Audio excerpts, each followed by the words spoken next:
हरिओम।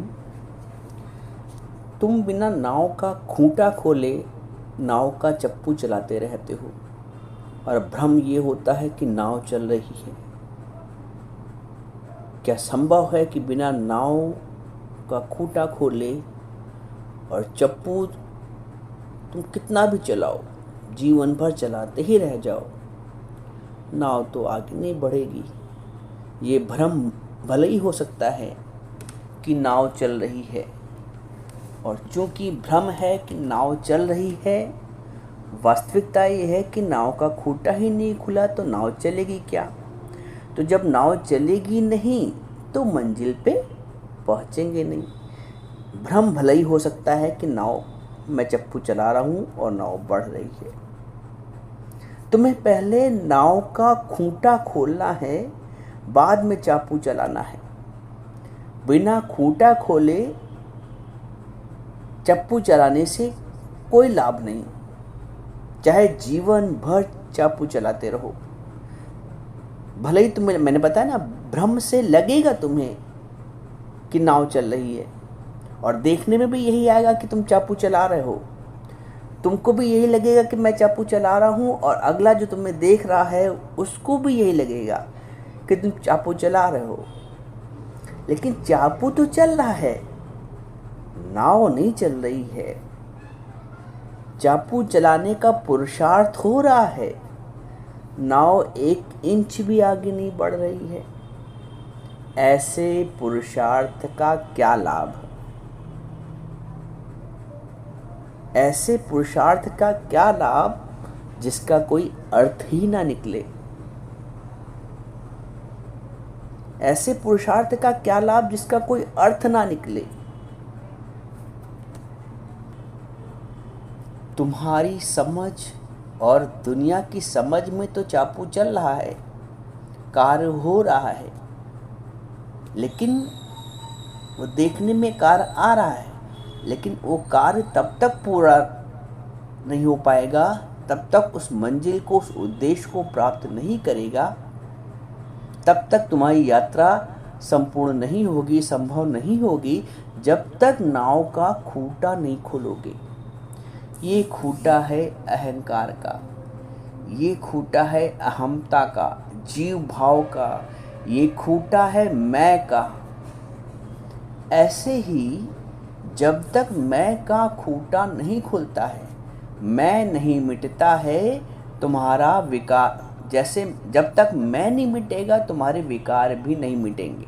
तुम जीवन भर विकारों को मिटाने के पीछे पड़े रहो, चाहे तुम जीवन भर विकारों को, अहंकार को, विषयों को मिटाने के पीछे पड़े रहो, कितने भी यत्न करो, लेकिन जब तक मैं नहीं मरेगा, तुम विकारों को मिटाना तो चाहते हो, लेकिन विकार ऐसे मिटेंगे नहीं। तुम मिटोगे तब विकार मिटेगा, तुम मिटोगे तब अहम मिटेगा, तुम मिटोगे तब मैं मिटेगा। जब तक मैं भाव है, तुम का मतलब यहाँ पे मैं, जब तक मैं भाव है, मैं कुछ हूँ, कुछ बन के बैठे हो, जब तक मैं है विकार मिट ही नहीं सकते। हम फिर वही उल्टी कोशिश जैसे वहां पे कर रहे हैं कि बिना चापू खोले नाव चला रहे हैं, यहां भी बिना मैं का खूंटा खोले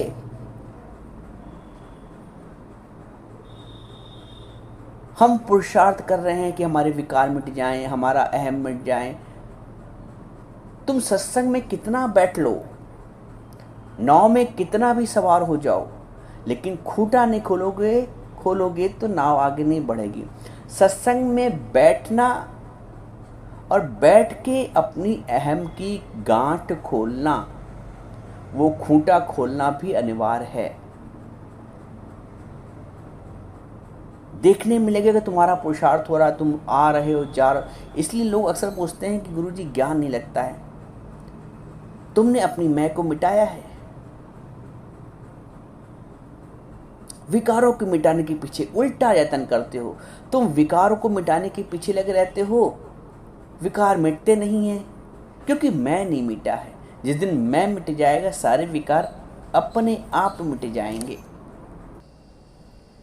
उस दिखने वाले पुरुषार्थ को करते करते, बिना खूंटे खोला नाव को चलाते चलाते, उद्धार तब होता है, परिवर्तन तब होता है, कल्याण तब होता है जब कोई तजुर्बेकार मांझी, जब कोई अनुभवी मांझी, जब कोई होशियार मांझी हमको देख लेता है। उसकी नज़र हम पे पड़ती है कि अरे तुम चापू तो चला रहे हो, नाव को खूंटे से खोला नहीं है। तो वो मांझी मेरी नाव के खूंटे को खोलता है। वो अनुभवी, वो तजुर्बेकार मांझी जब हमारी नाव खोलता है तब हमारा चप्पू चलाना सार्थक होता है।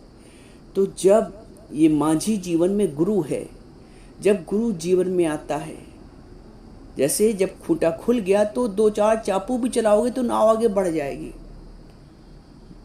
वैसे ही जब गुरु हमारे मैं के खूंटे को खोलता है तो कुछ भी कर्म करो इस शरीर से। जब मैं का खूंटा ही खुल गया तो सारे कर्म सत्कर्म हो गए, सारे कर्म निष्काम हो गए। फिर एक भी कर्म होगा तो वो उद्धार के लिए होगा, वो आगे बढ़ने के लिए होगा, वो उद्देश्य की पूर्ति के लिए होगा। आवश्यकता है किसी मांझी की नज़र हम पे पड़े, एक सतगुरु हमें जीवन में मिले। जिस दिन से सतगुरु मिल जाता है हमारा प्रत्येक कर्म निष्काम हो जाता है, हमारा मैं का बंधन टूट जाता है, मैं का बंधन खुल जाता है और एक विराट, एक व्यापक दृष्टिकोण मिलता है जीने का, एक विराट उद्देश्य, एक व्यापक उद्देश्य मिलता है जीवन का। अभी तक तो संकुचन था, मैं मेरी नाव, मैं और मेरा का संकुचन था। वो भी सारे प्रयास निष्फल जा रहे थे क्योंकि खूंटा नहीं खुला था। अब क्योंकि मैं का खूंटा गुरु खोल देता है तो सारे कर्म, अगर आप किसी को निष्काम की दृष्टि से देख लेते हैं, अभी आप किसी को निष्काम पूर्वक स्पर्श कर देते हैं, आशीर्वाद दे देते हैं, आप किसी को निष्काम पूर्वक एक गिलास जल का भी दे देते हैं, आप किसी के लिए एक शुभ संकल्प भी कर लेते हैं, तो एक सोच, एक विचार, एक शुभ संकल्प, एक निष्कामी संकल्प ही पर्याप्त है। क्योंकि मैं अब नहीं रहा, मैं जिंदा नहीं रहा, मैं मर गया। जिस दिन से मैं मरा उस दिन से परमात्मा ही जीवित है, परमात्मा ही है। वो इस शरीर में बैठ के सारे कर्म करता है। जैसे मैं का खूंटा खुला नाव का तो एक भी चापू चलाओगे तो नाव आगे बढ़ेगी, फिर सार्थकता जीवन को मिली। ऐसे ही जब जीवन में मैं का खूंटा खुला, सतगुरु ने नाव संभाली तो सारे कर्म निष्काम हैं, सारे कर्म कल्याण के लिए हैं, सारे कर्म अपने उद्धार के लिए हैं, सर्व के उद्धार के लिए हैं। एक वचन भी किसी को ज्ञान का बोल दोगे, ज्ञान का वचन कब बोल पाओगे, कब समर्थ होगे? जब गुरु मिलेगा। जब गुरु मिलेगा तुम ज्ञान प्राप्त करोगे, निष्कामी बनोगे, मैं का खूंटा खुलेगा, तब तुम किसी को एक शब्द मैं का ज्ञान का बोल दोगे, सत्संग का बोल दोगे, उसके मैं को दूर कर दोगे तो वही निष्काम हुआ। तो गुरु के मिलने के पश्चात ही, मैं का खूंटा खुलने के पश्चात ही निष्कामता जीवन में आती है। बिना मैं के खूंटा खुला और मैं का खूंटा बिना गुरु के नहीं खुलता है। तो गुरु के जीवन में आने के बाद ही मैं का खूंटा खुलता है और मैं का खूंटा खुलने के बाद ही जीवन निष्काम होता है। निष्काम होता है तो कर्म का फल के भोग से छूट जाते हैं। जब कर्ता का भाव ही नहीं तो भोक्ता का भाव ही नहीं। जब लग जाने मैं कुछ करता, तब लग गर्भ जोन में फिरता। स्पष्ट बोल दिया है नारद जी ने कि जब लग जाने, जब तक ये भान है, ये भाव है कि मैं कुछ करने वाला हूँ, तब तक गर्भ यौन में आना ही पड़ेगा, यानी तब तक मृत्यु और जन्म के बंधन में बंधना ही पड़ेगा। इसलिए आवश्यक है निष्काम होना, निष्काम भाव उत्पन्न होना, कर्ता का भाव छूटना, अहमता का ममता, अहमता का भाव, अहमता का खूंटा खुलेगा तो कर्ता का खूंटा भी अपने आप खुल जाएगा और ममता का भी खुल जाएगा। अहमता से जुड़ा है कर्ता, कर्ता से जुड़ा है ममता, अहमता से उपराम हुए कर्ता और ममता दोनों रोग अपने आप ही छूट गए। हो में दीर्घ रोग है, ये दीर्घकालीन का रोग है। गुरु हमें इस रोग से मुक्ति दिला देता है। गुरु हमें इस रोग से, इस मैं की पीड़ा से मुक्त कर देता है। इसलिए गुरु जीवन में आवश्यक होता है। वो बड़भागी हैं जिनको सतगुरु मिल गया, सोई बड़भागी जो सतगुरु पाए, सतगुरु पाए जो पूरा गुरु पाए। सतगुरु मिले और पूरा गुरु मिले, जो आत्मा का निश्चय किए हो, जो आत्मनिष्ठ हो, ब्रह्मनिष्ठ हो। जो ब्रह्मनिष्ठ है वही हमें ब्रह्मनिष्ठ बना सकता है, जो संपूर्ण है वही हमें संपूर्ण बना सकता है।